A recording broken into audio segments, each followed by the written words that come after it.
Hey, welcome. I'm your humble host, Phys Music, and this right here is Urban Politics. I want to thank you all for liking and subscribing. As soon as you have a chance, please take a little self on over to YouTube and like and subscribe. Phys Music, Urban Politics. But without further ado, I'm going to jump right into it like a car and drive because there's all types of tasty and delicious politics to sink our teeth into.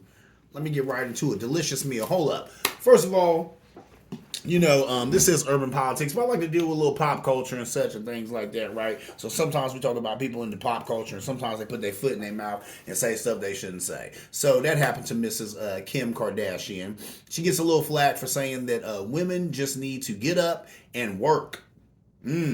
I guess I don't know if she was suggesting that women don't work or aren't working as hard as her.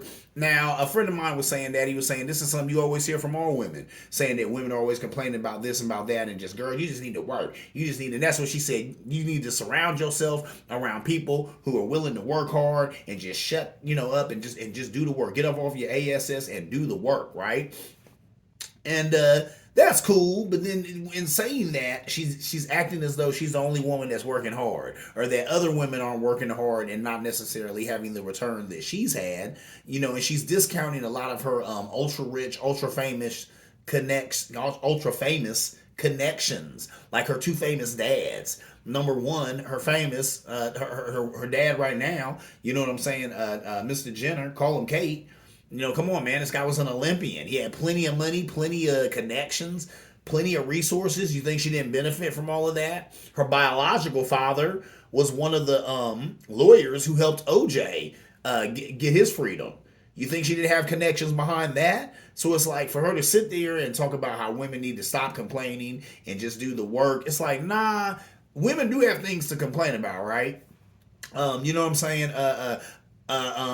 Women are still paid 80 cents on every dollar that a man makes. Women can deserve to complain about that, right? Okay, there's still a lack of access to child care. Women can complain about that. So I mean, I'm not saying that there are women out here complaining they don't have anything to complain about, but I am saying there are some very real things that women do have to complain about. So when she sits up there having the access to resources and all the money and all that stuff that she has and sits there and says, women need to stop complaining, they just need to work.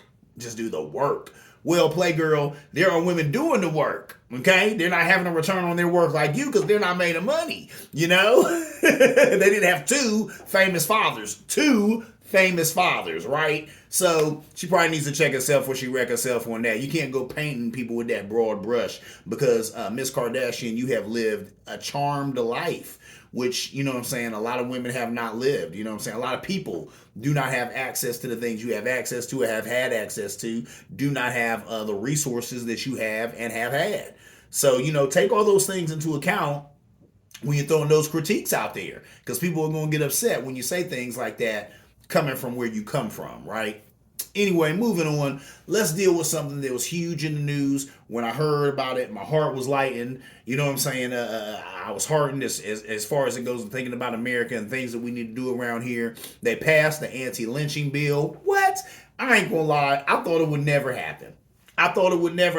And people talked about how, there's like, yeah, we've gotten all these things. We got Harriet Tubman that's supposed to be on the 20, but still no anti-lynching bill. They were talking about how Asian Americans got a hate crime bill, but still no anti-lynching bill. And I felt the same way too. I was like, that's kind of really just a spit in the face from America, the people of color. Really people, period, because not only people of color have been lynched, there were plenty of people not of color who were lynched. So this is something good for all Americans, all human beings, but I really didn't think it was going to come to fruition. Lo and behold, it did. Making lynching punishable by up to 30 years in prison. Wow. You know what I'm saying? Why did it take so long, right? It was unanimous, although it took 100 years and 200 failed attempts. Think about that. 100 years we were trying to get this done. 200 failed attempts. 200 times it came up.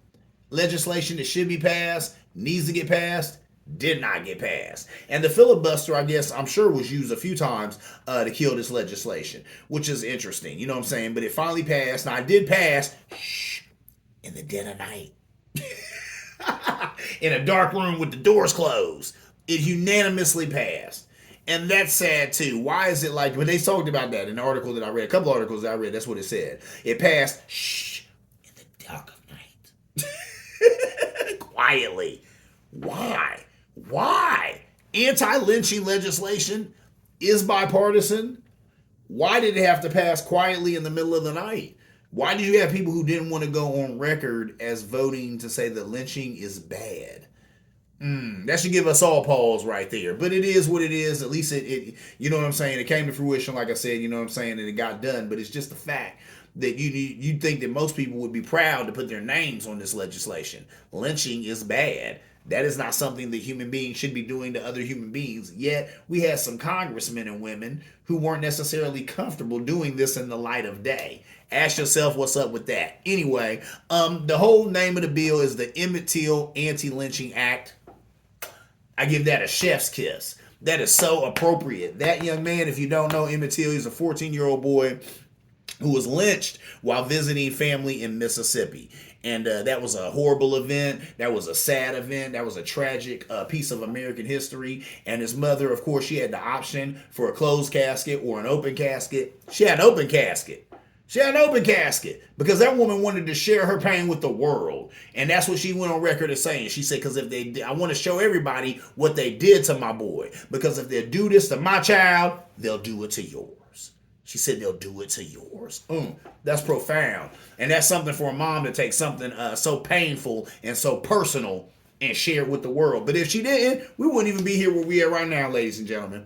If it wasn't for Mrs. Till and other people like her having strength and dealing with this thing and putting it out there in the open so people can see what's going on, we wouldn't have this anti-lynching bill that we got now. So hats off to her.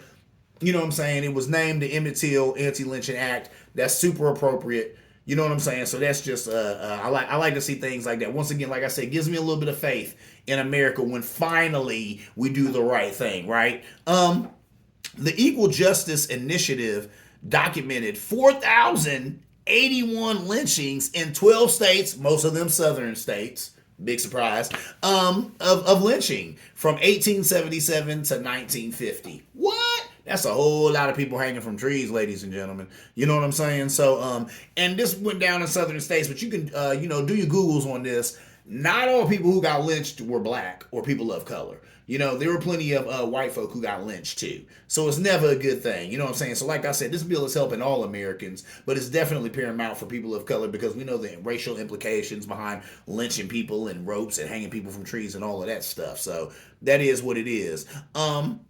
This legislation also calls for monuments and memorials. Man, do I applaud that. You know what I'm talking about. You go around here and you see, a lot of these monuments and memorials of some of these Confederate idiots, I'll say that being as nice as I can, that have been pulled down or whatever, right? Like Barack Obama said, those monuments and memorials belong in museums, not on courthouse lawns. But what does belong on a courthouse lawn or right there in public view is monuments and memorials towards these folks who got lynched, right? Who were killed for no other reason than the color of their skin. You know, we need to have monuments and memorials to this. We need little white kids to go to school and we need them to see these monuments and memorials and turn to their parent and say, what's up with that? Tell me the history of that. Let's talk about that. Because only when you do that, does that not happen again, right? Because our history, if we do not study it, we're what? Doomed to repeat it. So I love to see that. Monuments and memorials, that's exactly what's needed. We cannot forget this stuff. It's painful. It's hurtful. It's gut-wrenching. We need to remember it. We need to hold it near and dear and make sure that it never happens again. The first person to introduce an anti-lynching bill or the anti-lynching bill was in 1900, and it was a gentleman by the name of George Henry White. The only black lawmaker at that time. Isn't that interesting? The only black person who had the position of making laws and legislating, he was the one who said, hey, We need a bill to make sure that people don't do this and it ain't okay. This is especially egregious when you lynching people. And there was a lot of things that went on involved with lynching. This is a family show, so I'm not going to go into it like that. But please Google all of this so you can really understand all that was involved in lynching. Because lynching, it went a little deeper sometimes than just hanging a person from a tree. Sometimes there's things that they would do, in instances of like mutilating people's bodies and such like that when it came to lynching. So it's really egregious. It's really horrible. That's a huge thing. People need to know why. So please, like I said, after this, go Google it. Anyway, let me move on. I want to talk about some things I heard, I guess, on CNN. My mom had brought this up to me. Said she had seen something about how these white kids felt bad when they were shown Spike Lee's Four Little Girls. So they had nightmares. Really? So they're saying, oh, this is why we can't have this critical race theory because things like this, all it does is make white kids feel bad and all it does is make them cry and be scared. Guess what? That was appropriate. Do you know what that's about? Four little girls? There were four little girls at a church that got bombed because some racist got a bug up his butt and wanted to kill some black folk. So four little girls were bombed in a church of all places. That should make you cry. That should give you nightmares. That should make you feel horrible, right? And you know what that is? And how about this? I got this from a white person on TikTok. They said when those things, white people, are happening to you and happening to your children, you know what's happening? You're becoming a good person. Sometimes that hurts. You're developing empathy for others. Sometimes that's painful. Sometimes that gives you nightmares. Guess what? That's what you need. It's making you a good person. So my God, when I hear stories like this and I'm like, okay, so what? So what? These kids had some nightmares. They were hurt about that. That's the appropriate response. Are you upset because that was the response when brown and black bodies were being burned? Is that what it is? Because I mean, we could change it, right? If this was a story about four little white girls in a church and that church got bombed and those four little white girls died and your little white son or daughter was upset about that and wasn't able to sleep from nightmares, you'd be like, well, that's appropriate, right? Because those are people who look like us who got killed. But is it when people look different than you? Is that when you have a problem with it? Is that when you don't want your little son or daughter, upset about the truth about the past or whatever? When it's not people who look like them, when it's people who look like me, and now they have empathy and care, for these other people who don't look like them? Is that really the problem? We need to talk about that, America, because I really think that's what's going on here. Because I don't care who you are. When you watch the movie Four Little Girls by Spike Lee and you know what I'm saying, and you understand the history behind what happened, you should feel bad. You should have nightmares. This is horrible. That was terrible. Okay? That should never be anything that any of us are okay with. I don't care what the color of the little girls was. But something makes me think a lot of these people are only upset because their little white kids are being upset about the burning and the mistreatment of black and brown bodies. And if anything, you should say, son, daughter, now you're learning empathy. Now you're growing as a person because you're learning to feel for others who don't look like you, who don't share your culture, right? Anyway, moving on. Let's talk about COVID. Yeah, just going on to better and better news, huh? Actually, there is some good news when it comes to COVID. When's the last time you even thought about it? So much going on. Nobody thinking about no COVID no more. Now, COVID is still a real thing. We have lost 6 million people worldwide in America from COVID-19. That's a lot of people. I mean, what they say, there's 250 million Americans, maybe 300 million Americans, 6 million Americans dying, from a virus. It seems small compared to that, but I mean, really, that's a lot. That's a lot for one thing to have killed 6 million people. So there's that. The CDC says, don't stop wearing your mask just yet. Don't take that mask off just yet. I work in a school. I've been wearing a mask. I guess they were saying if you work around kids, you probably should still be wearing a mask. I've been wearing a mask just because, heck, kids get sick and it's flu season. So wearing that mask or maybe, help a brother not get the flu. But at the same time, always better safe than sorry, and I always want to take a little extra precaution when it comes to our young ones, comes to our youth, comes to our kids. So it's not a big deal to me to just go ahead and wear the mask, but I ain't gonna lie, where I work, ain't nobody really wearing a mask. People are so done with that. Young lady I work with told me she was so over it. She said, I'm sick of this mask crap. I just don't care anymore. I don't care about the deaths. I don't care about the news. I don't care about anything. I just don't want to wear this mask anymore. I'm sick of it. I get that. I get that. I hear that. I feel the same way. But like I said, I try to be in lockstep with the CDC. These are supposed to be the people who know the science. I want to respect the science, so I at least try to wear that mask. And like I said, I'm always a kid person. I care about kids. So, I don't want kids getting sick. I don't want me getting sick. And then I got a kid. I don't want to bring no sickness home to him, right? So I wear that mask or whatever. But that's what's going on with COVID. So it's still a thing, but a lot of places you're going to go, especially here in Columbus, Ohio. I know that DeWine, no testament to his backbone, but his whole thing is, we'll wear it if you want to, but you don't have to if you don't want to. Well, that's almost like telling people they don't have to wear it because nobody wants to wear it. So if you give them the option, they're not gonna wear it, right? But that's DeWine protecting his job because last time he tried to do a mask mandate, people in his own gang got him fired or was trying to get him fired anyway. You know what I'm saying? Fellow Republicans. So that TI is what a TI is. Not much movement on that, but it looks like COVID may just, kind of be done with us and had its fun with us. It's killed 6 million people. It's moving on. Let's hope. So there's that, right? Now let's talk about something that's in everybody's mind. If you drive a car, it's in your mind. The gas prices have been bananas lately. They've been bananas. It's off the chain out here, right? So as far as gas prices go, what we need to do is reduce our dependency on foreign oil, right? So we've always gotten oil from like Saudi Arabia and different countries and stuff like that, and a lot of these wars that we fought in the past or whatever was kind of over oil and things like that, right? And you know what I'm saying, Saddam Hussein and his oil fields and all of that. But they were saying we're pumping a lot more oil here in America, and I'm gonna talk about that in a minute too. You know what I'm saying? So you think that's a good thing, but for whatever reason, we've kept with the history of getting our oil from dictators. And when you're doing that, you're in bed with some horrible and egregious people. We get oil from Russia, which they're talking about, stopping doing. I think they've stopped it now because of the war or whatever. But not that we were getting a ton of oil from Russia, but still, I guess a significant piece. I didn't know that was all going on like that from Russia. But like I said, a lot of these Arabian countries or Arab countries, we've been getting oil from, and they do just horrible things over there. Horrible human rights violations and all type of stuff. But we need that oil, right? So there's kind of that dependence on them or whatever.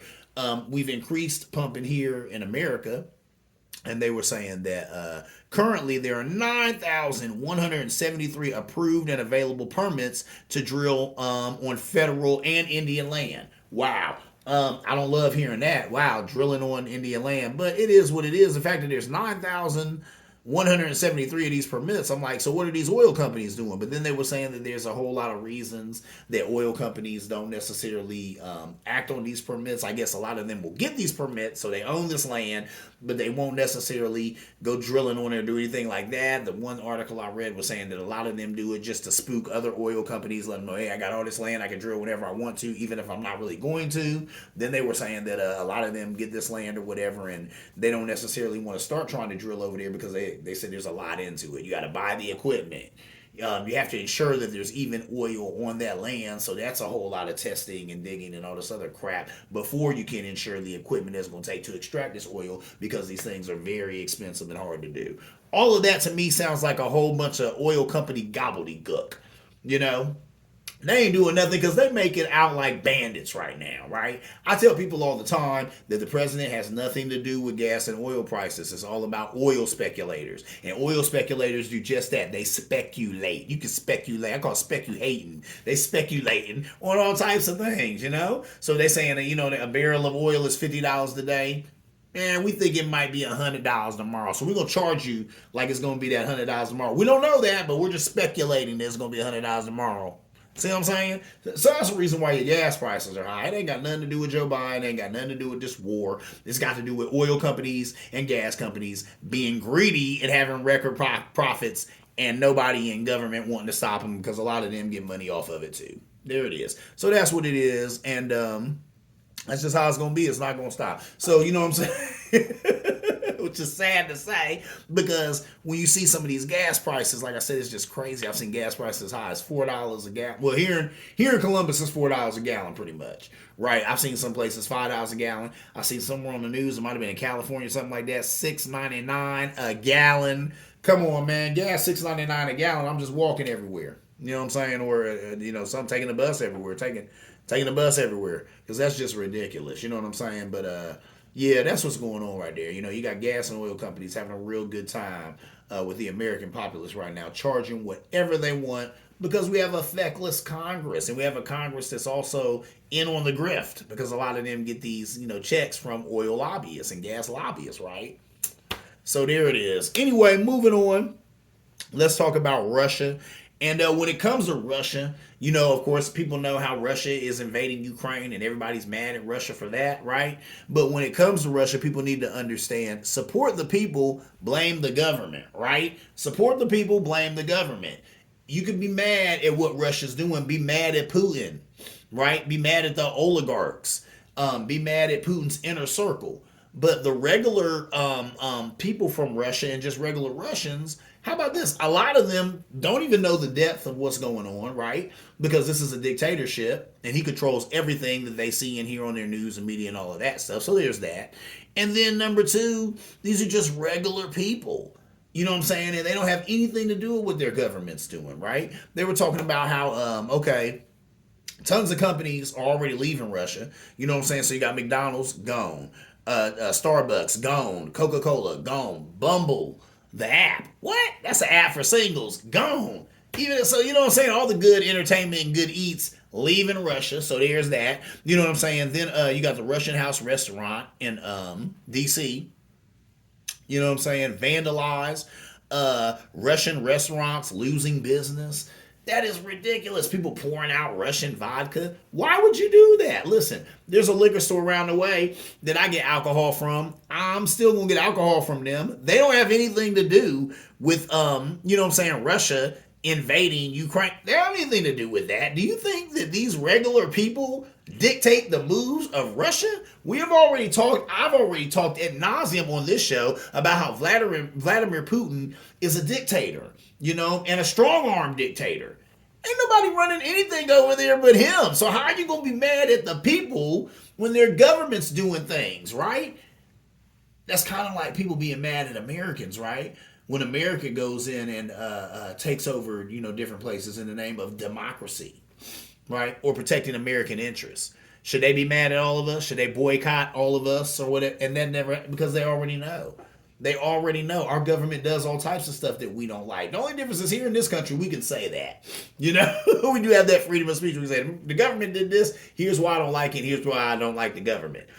So around the world, they're watching our TV, they're watching our internet, they're watching our news. They know that there's plenty of dissent going on over here in America. So I think that's why Americans don't get that too much. But I think a lot of people are just really stupid or uninformed to not know that the majority of Russians, like I said, one, they don't even know the extent of what's going on because they live under a dictator and he controls everything that they see and hear, especially when it comes to news about this war. And two, that's just real life. Most people don't know what their government's doing. They just people trying to live a life. They wouldn't start a war with anybody or do any of this. But the person who runs their government is interested in war. We're at war. There it is. You know what I'm saying? So that's just really, really, really redonkulous to think that there are people mad at Russians and Russian things because Russia is going to war with Ukraine. This is Vladimir Putin's war. You know what I'm saying? This is not Russia's war. They didn't ask for this. They don't want this. A lot of them don't want it. And then they were saying the things that's going on, like Russian tanks, the tires is messing up and stuff. And they were saying that a lot of Russia's infrastructure is garbage anyway. They were saying Russia might even have nukes that don't work. So yeah, they got these nukes. And Vladimir Putin said that he didn't put these nukes on alert or whatever. But they said those nukes might not even explode. They might not even work. So you know what I'm saying? So there it is. You know what I'm saying? If you're Russian, you've had to deal with all of this. You know what I'm saying? You've had to live in that economy. You've had to live with that shoddy way of life. And now a war to boot has happened. You know what I'm saying? So that's another reason. And somebody brought that up too. That was a huge piece to me. Why would Putin go through all that? To hide the atrocities of this war from the Russian people. He has to. There must be a reason. The reason is he has to because they're getting fed up. They're not crazy. They got eyes and ears and they understand that, hold up. We're not any worse than any other society, yet we don't have anything. What's going on? Because you got a guy at the top who done took it all and won't let you have anything. And they're waking up to that. So he's got to do something. He got to do something quick. So this is what's going on with this war, right? Anyway, moving on. I'm about to get up out of here. My time is drawing nigh. But before I leave, I want to hit you with my IPA of the week. Now, this IPA of the week is a delicious little burr right here. It's Alaskan, limited release, and it's the Stratosphere IPA. And this is a really good IPA. It's 6% alcohol. Now, like I always tell you, most of your beers are going to be 5% alcohol, but this right here, 6% alcohol. So they gave you 1 extra percent on there or whatever. You know what I'm saying? And this beer is delicious. It's tasty. It goes down real easy. It's real smooth, real refreshing. I mean, delicious. Yeah, this Alaskan limited release Stratosphere IPA. So yeah, and I've never had this before, so this is a really cool find. It says brewed in Genoa, Alaska. Okay, is that Genoa or Genoa? Genoa, Juneau, Alaska. Genoa. If you know what it is, please leave it in the comments. But you know what? That beer, it goes hard. It's delicious. So if you got a little bit of money in your pocket, please run on out and get you some of this Stratosphere IPA from Alaskan Brewery. Yep, there it is, ladies and gentlemen. That is my time. This right here is Urban Politics, where politics lives. I'm your humble host, Fizz Ed Music.